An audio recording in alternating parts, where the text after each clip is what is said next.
Hello दोस्तों, मैं नीलेश। आपका स्वागत है आपका हमारे यूट्यूब चैनल कुरुक्षेत्र क्लासेस। तो आज हम लोग डिस्कस करने वाले हैं नंबर्स के बारे में। नंबर्स क्या होती है और नंबर कितने प्रकार के होते हैं, इन सभी के बारे में हम लोग आज डिस्कस करेंगे, जानेंगे। तो सबसे पहले जानना ये ज़रूरी है कि नंबर्स होते क्या हैं, नंबर्स की ज़रूरत आखिर क्यों पड़ गई। तो मैथ्स में नंबर बहुत ही ज़्यादा ज़रूरी होते हैं, जिसके द्वारा हम लोग किसी भी संख्या को किस प्रकार डिनोट करते हैं या उसको किस प्रकार दर्शाते हैं, इसलिए हमें नंबर की ज़रूरत होती है। तो नंबर में सबसे पहले हम लोग जानेंगे कि प्राकृतिक संख्या क्या होती है, नेचुरल नंबर्स क्या होती है। तो नेचुरल नंबर के बारे में हम लोग जानते हैं।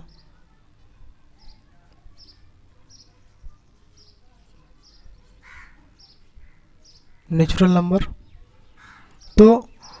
नंबर वो सारी संख्याएं जो गिनती में प्रयुक्त होती है, वो सारी संख्याएं जो गिनती में प्रयुक्त होती है वो सभी नेचुरल नंबर्स यानी प्राकृतिक संख्या कहलाती है। तो जानते हैं क्या होता है नेचुरल नंबर। इट मीन्स प्राकृतिक संख्या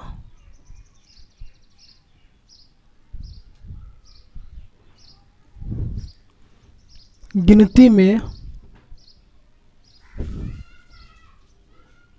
प्रयुक्त होने वाली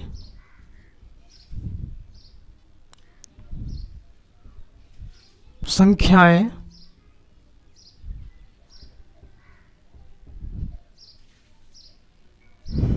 प्राकृतिक संख्या कहलाती है।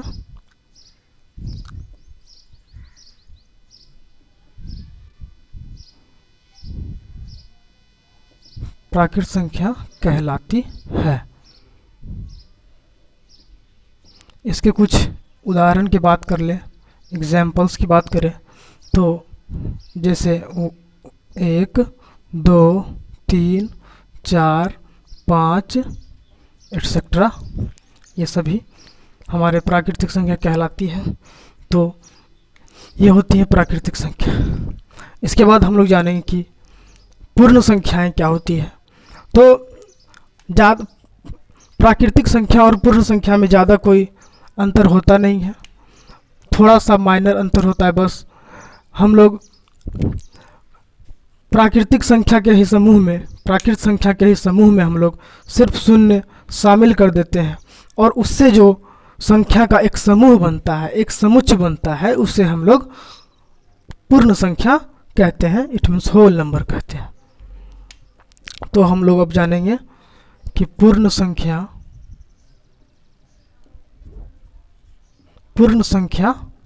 इट मीन्स होल नंबर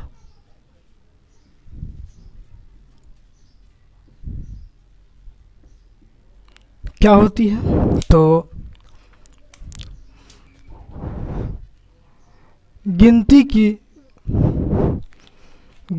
संख्या में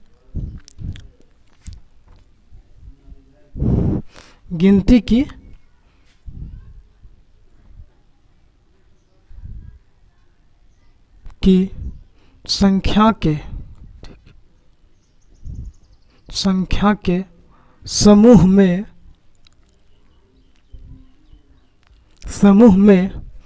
शून्य शामिल कर देने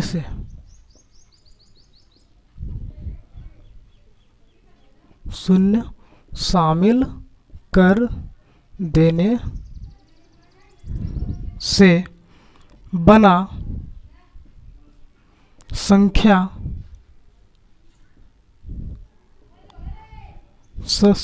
समूह पूर्ण संख्या कहलाती है। पूर्ण संख्या कहलाती है। इसके कुछ उदाहरण की हम लोग बात करते हैं तो जैसे 0, 1, 2, 3, 4, इसी प्रकार से अप टू n टाइम तक। तो हम लोगों ने जाना प्राकृतिक संख्या क्या होती है, पूर्ण संख्या क्या होती है। अब हम लोग जानेंगे प्राकृतिक संख्या और पूर्ण संख्या के बाद अब हम लोग जानेंगे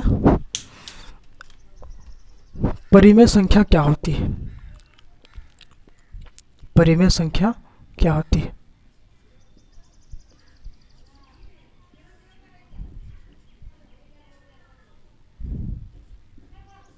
परिमेय संख्या को इंग्लिश में हम लोग रेशनल नंबर कहते हैं।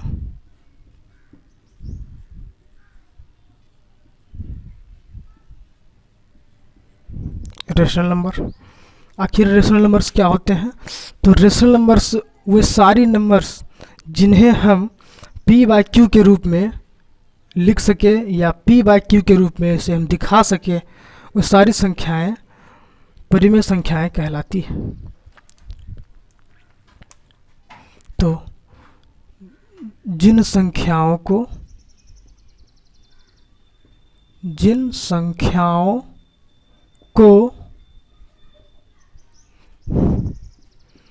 p/q के रूप में लिखा जा सके उन्हें परिमेय संख्या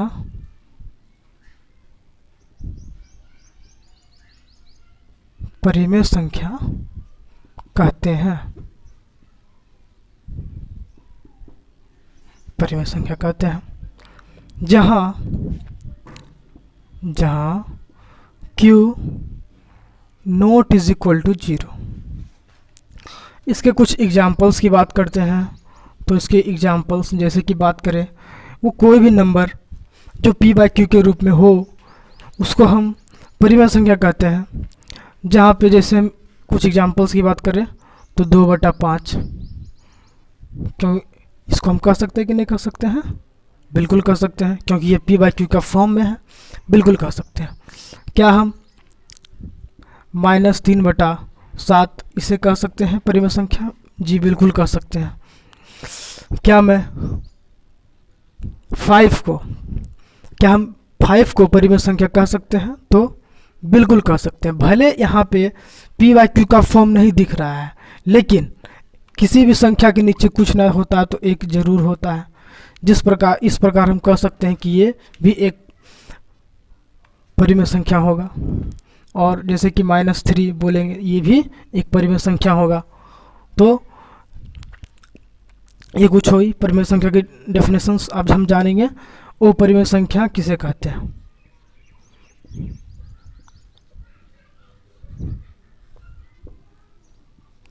वो परिमेय संख्या इट मीन्स इरेशनल नंबर।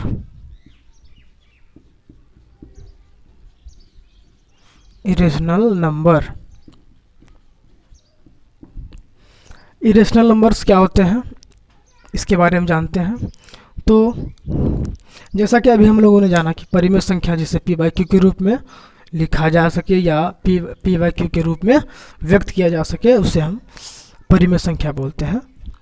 बस उसका उल्टा, जिसे हम p/q के रूप में नहीं लिख सके,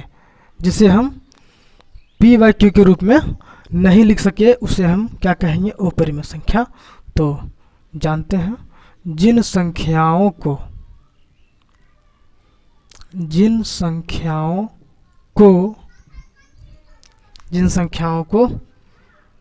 p/q के रूप में नहीं लिखा जा सके,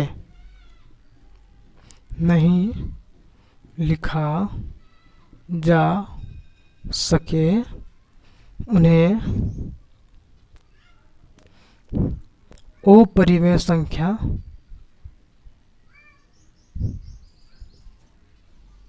अपरिमेय संख्या कहते हैं।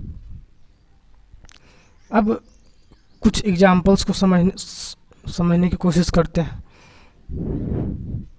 क्यों नहीं लिख सकते हैं किसी संख्या, और वो कौन सा संख्या हो सकता है जिसे हम p/q के रूप में नहीं लिख सकते हैं। तो जैसे कि हम बात करें पाई, पाई एक ऐसा संख्या है जो कि अपरिमेय माना जाता है। और भी बात करें 2.5, 5 और इस प्रकार बढ़ते चला जाएगा, तो वो भी आपका अपरिमेय संख्या ही होगा। और जैसे कि ले उस पर रेकरिंग कर दे, तो रेकरिंग्स का मतलब ही होता है वो रिपीट कर रहा है, और ये जब ये कितना तक रिपीट करेगा ये पता नहीं चलता, जिसके कारण हम कह सकते हैं कि यह एक अपरिमेय संख्या है और जिसे हम p/q के रूप में नहीं लिख सकते हैं। तो इतना आप लोग नोट डाउन करें, उसके बाद फिर हम लोग आगे बढ़ते हैं।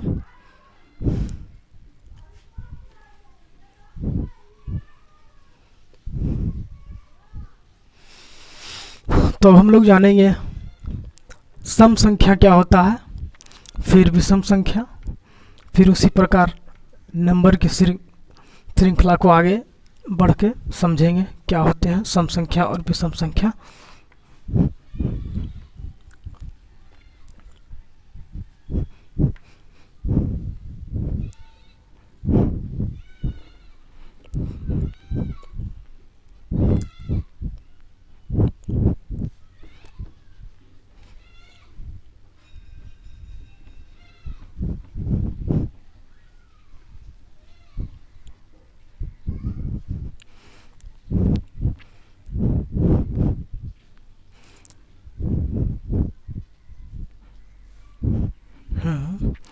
तो उम्मीद है आप लोगों ने अच्छी तरीके से समझ लिया होगा। अब हम लोग जानेंगे सम संख्या के बारे में। तो अब हम लोग जानेंगे कि सम संख्या क्या होता है, सम संख्या के बारे में जानेंगे। तो हेडिंग लगाइए आप लोग भी, सम संख्या। सम संख्या जिसे इंग्लिश में इवन नंबर कहते हैं।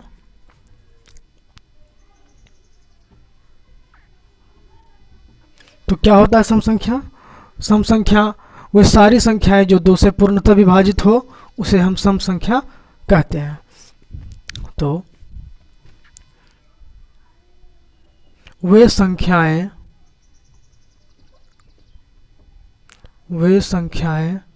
जो 2 से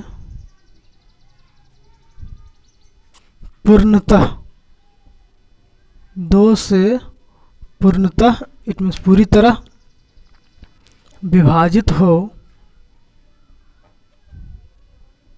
सारी संख्या जो 2 से पूर्णतः विभाजित हो उसे सम संख्या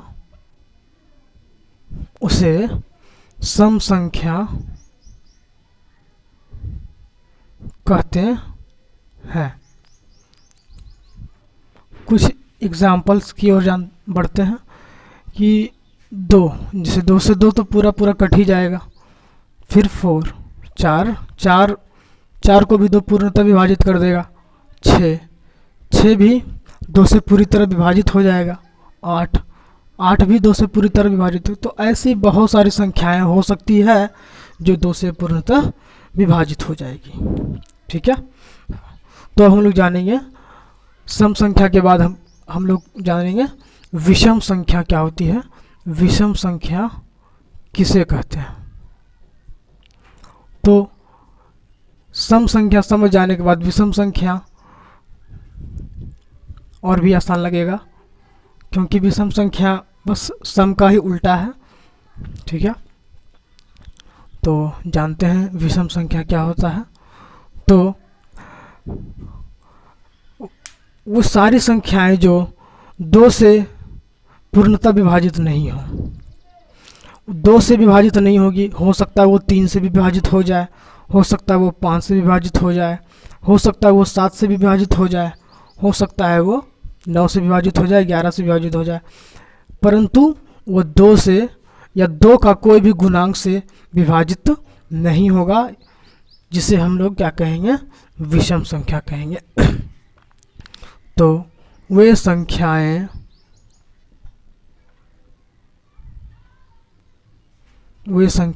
जो 2 से पूर्णतः वही संख्याएं जो 2 से पूर्णतः विभाजित नहीं हो, न हो, उसे विषम संख्या कहते हैं। उसे विषम संख्या कहते हैं। तो ये हुआ विषम संख्याएं की बात। कुछ उदाहरण की बात कर लेते हैं कि विषम संख्याएं के कुछ उदाहरण क्या हो सकते हैं। तो जैसे 3, 5, 7, 9, ये सभी विषम संख्याएं के उदाहरण हैं। अब हम लोग जानेंगे सम और विषम के बाद अब हम लोग जानेंगे भाज्य संख्याएं और अभाज्य संख्या के बारे में। तो भाज्य संख्या क्या होती है जानते हैं। भाज्य संख्या, भाज्य संख्या जिसे और नाम से जाना जाता है, जिसे यौगिक संख्या भी कहा जाता है। इंग्लिश में कंपोजिट नंबर कहते हैं। Composite number, composite number. तो कंपोजिट नंबर क्या होता है जानते हैं।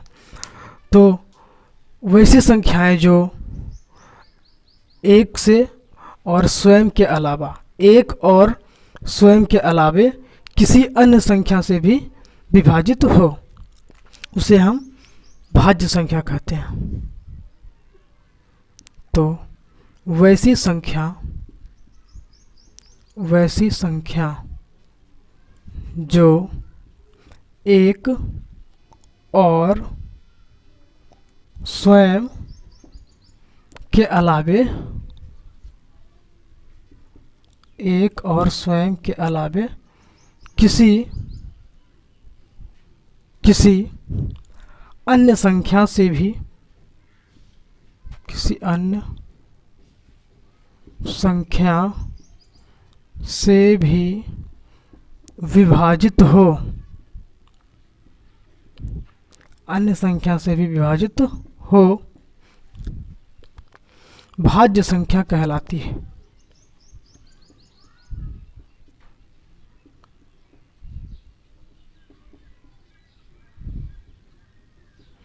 कुछ उदाहरण जानते हैं। तो सबसे पहले सबसे छोटी भाज्य संख्या क्या होती है, ये भी जानना बहुत ज़रूरी होता है। भाज्य संख्याएं तो जानते हैं कि जो एक और स्वयं के अलावा किसी अन्य संख्या से भी विभाजित हो, उसे हम भाज्य संख्या कहते हैं। लेकिन सबसे छोटी भाज्य संख्या क्या होती है, तो सबसे छोटी भाज्य संख्या 4 होती है, 6 होती है। 6 भी एक भाज्य संख्या है, 8 भी एक भाज्य संख्या है, 9 भी एक भाज्य संख्या है, 10 भी एक भाज्य संख्या है, 12 भी एक भाज्य संख्या, 15 भी एक भाज्य संख्या है। तो वे सारी संख्याएं जो एक और अपने आप स्वयं के अलावा किसी अन्य से भी विभाजित हो, भाज्य संख्या कहलाती है। अब हम लोग जानेंगे अभाज्य संख्या क्या होती है। अभाज्य संख्या जिसे हम लोग रूढ़ संख्या के भी नाम से जानते हैं। रूढ़ संख्या, रूढ़ संख्या जिसे हम लोग इंग्लिश में प्राइम नंबर कहते हैं। प्राइम नंबर, प्राइम नंबर क्या होता है, तो वैसी संख्याएं जो केवल एक और अपने आप से ही विभाजित हो, उसे हम प्राइम नंबर, इट मीन्स अभाज्य संख्या कहते हैं। अभाज्य संख्या कहते हैं। तो जानते हैं वैसी संख्या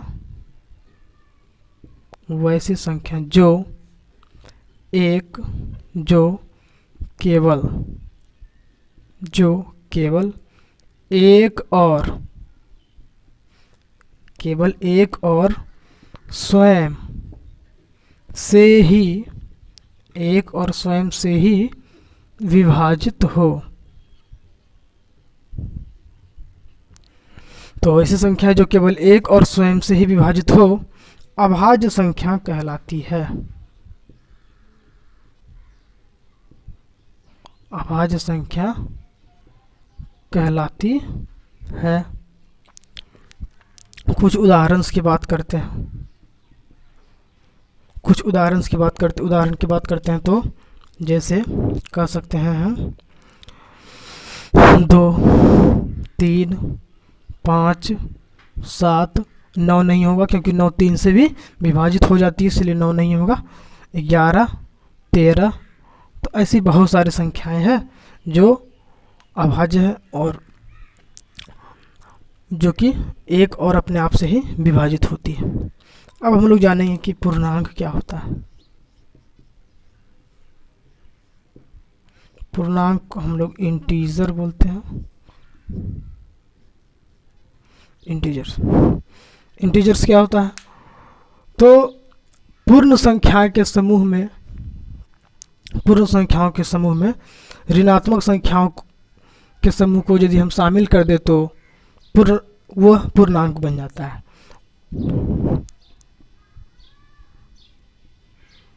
पूर्ण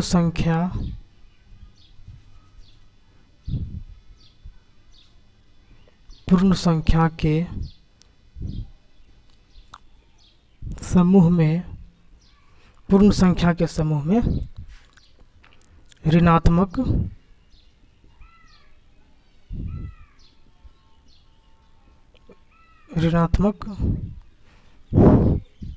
मान शामिल कर देने से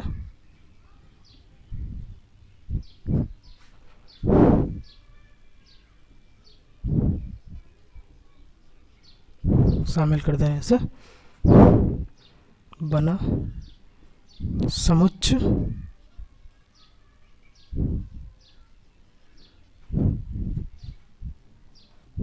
पूर्णांक कहलाता है।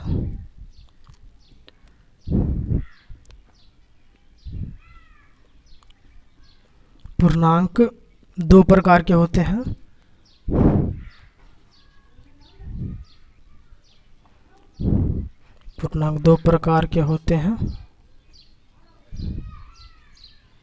एक होता है धनात्मक पूर्णांक, एक होता है ऋणात्मक पूर्णांक।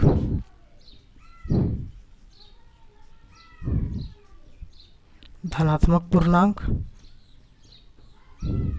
जिसको हम पॉजिटिव इंटीजर बोलते हैं,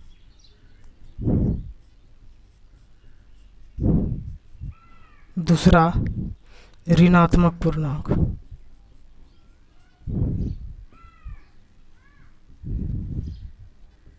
जिसको हम लोग नेगेटिव इंटीजर बोलते हैं।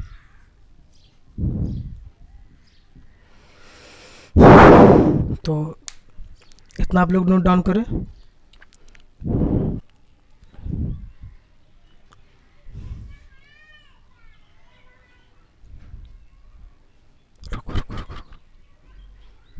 रुको। तो आप लोग, उम्मीद है आप लोगों ने इसे लिख लिया होगा, नोट डाउन कर लिया होगा। तो अब हम लोग जानेंगे पूर्णांक के बारे में। पूर्णांक क्या होते हैं, और पूर्णांक के बारे में तो जान ही लिया है। पॉजिटिव इंटीजर और नेगेटिव इंटीजर्स के कुछ उदाहरण को देखेंगे, फिर इस क्लास को यहीं पे एंड करेंगे।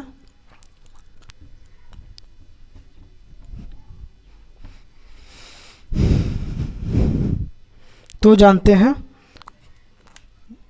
धनात्मक पूर्णांक के कुछ उदाहरण।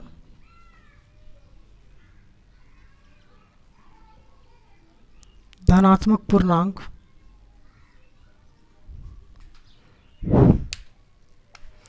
जिसे हम पॉजिटिव इंटीजर बोलते हैं,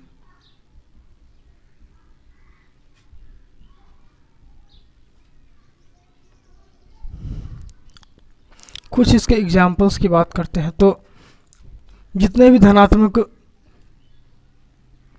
होते हैं रियल है ना, प्राकृतिक संख्या के जितने भी जो धनात्मक मान होते हैं वो सभी धनात्मक पूर्णांक कहलाते हैं।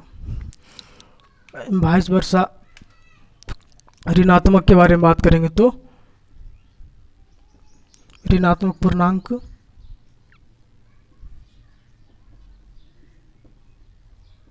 जिसको हम लोग नेगेटिव इंटीजर बोलते हैं।